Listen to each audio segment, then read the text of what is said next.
ఆకాంక్షలను నెరవేర్చడంలో పూర్తిగా వైఫల్యం చెందింది.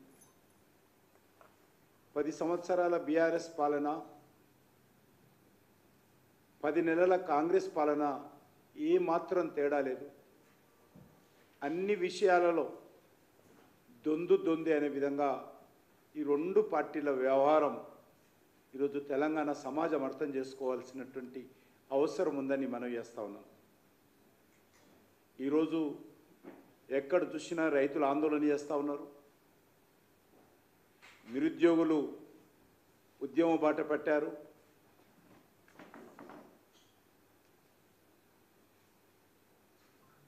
ప్రభుత్వ ఉద్యోగులు నిరసన వ్యక్తం చేస్తూ ఉన్నారు.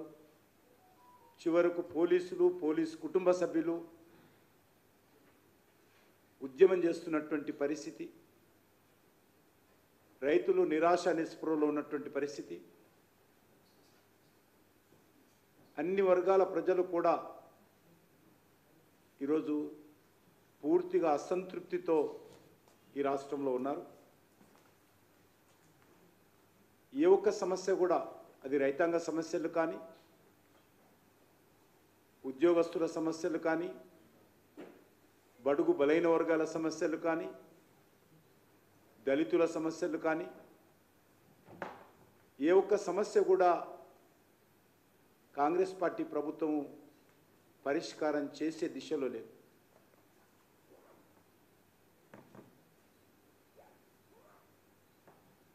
ఈరోజు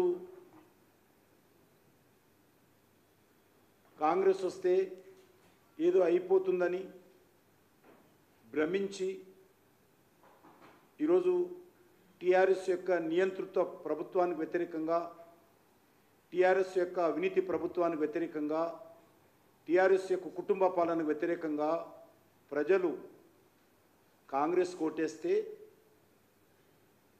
ఈరోజు కాంగ్రెస్ పార్టీ ప్రజల ఆశలకు, ప్రజల ఆకాంక్షలను వమ్ము చేస్తూ ఉంది. ప్రజల ఆశల మీద పూర్తిగా నీళ్లు చల్లింది. ఈరోజు అన్ని వర్గాల ప్రజలు మోసపోయాము, ఈ రెండు పార్టీలలో తేడా లేదనే విషయము ప్రజలు ఇప్పుడే అర్థం చేసుకుంటున్నారు.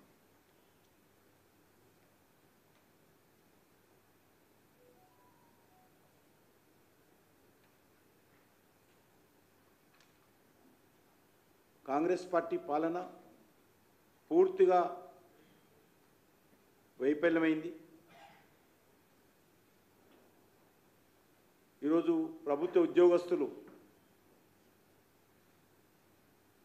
అనేక రకాలుగా టీఆర్ఎస్కే నియంత్రిత విధానాలకు వ్యతిరేకంగా టీఆర్ఎస్ పోవాలనే ఆలోచనతో కాంగ్రెస్ కోటేస్తే ఈరోజు ఉద్యోగస్తులు కూడా తీవ్రమైనటువంటి ఆవేదనతో ఉన్నారు. ఏ ఒక్క సమస్య కూడా అలా పిఆర్సీ సమస్య, పిఆర్సీ ఊసు లేదు. కనీసం దాని మీద ఉద్యోగస్తులు మాట్లాడినా పట్టించుకునే నాతుడు లేడు.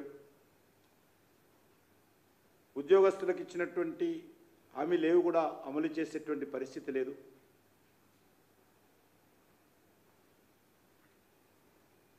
ఈ ప్రభుత్వం ఇచ్చినటువంటి 6 గ్యారెంటీలు, 420 హామీలు అమలు చేయడం ఈరోజు ఎవరికి అర్థం కానటువంటి పరిస్థితి ఉన్నది. ఫీజు రియంబర్స్మెంటు వేల కోట్ల రూపాయలు బకాయిలు ఉన్నాయి. ఆరోగ్యశ్రీ వేల కోట్ల రూపాయల ఆసుపత్రులకు బకాయిలు ఉన్నాయి.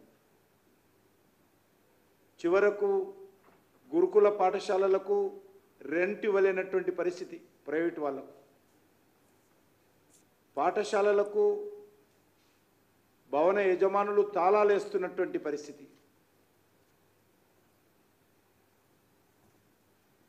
నవ్వి పోదురు కాక నాకేటి సిగ్గు అనే విధంగా ఈరోజు కాంగ్రెస్ పార్టీ వ్యవహరిస్తూ ఉంది.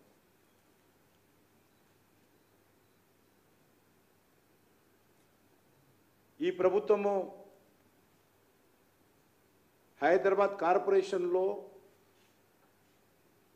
5 లక్షలు 10 లక్షల పనులు చేసినటువంటి కాంట్రాక్టర్లకు బకాయిలు చెల్లించలేనటువంటి పరిస్థితుల్లో ఉన్నది. వీధి లైట్ల రిపేరింగ్ చేసేటువంటి ఆ యొక్క స్ట్రీట్ లైట్స్ రిపేరింగ్ చేసేటువంటి ఎంప్లాయీస్కి జీతాలు లేక సమ్మె చేస్తున్నటువంటి పరిస్థితి. హైదరాబాద్లో వీధి లైట్లు కాలిపోతే కొత్త బల్బులు ఇవ్వడానికి నిధులు లేనటువంటి పరిస్థితి.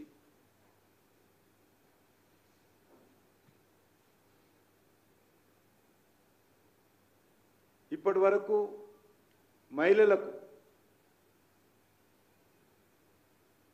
ఇచ్చినటువంటి నెలకు 2,500 రూపాయల హామీ రాలేదు. పెళ్లి చేసుకుంటే తులం బంగారము ఇవ్వలేదు ఎక్కడ కూడా. కాలేజీ విద్యార్థులకు స్కూటీలు